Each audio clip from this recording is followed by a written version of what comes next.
আসসালামু আলাইকুম ওয়া রাহমাতুল্লাহ।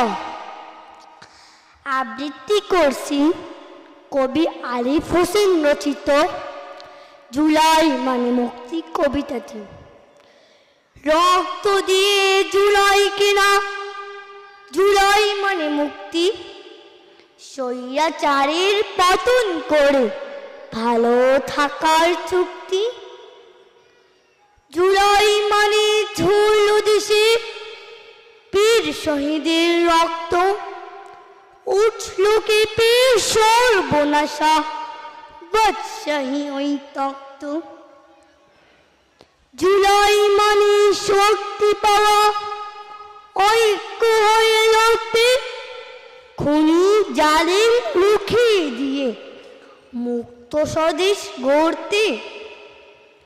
সুশিক্ষিত করতে জাতি রূপরেখা ঠিক আঁকতে, ভিনদেশি ও তাবেদারি আর না বেশি থাকতে। স্বাধীনতার সুফল পেয়ে সঠিক পথে চলতে, মায়ের কোলে দীপ হেসে দেশের কথা বলতে। আসসালামু আলাইকুম ওয়া রাহমাতুল্লাহ।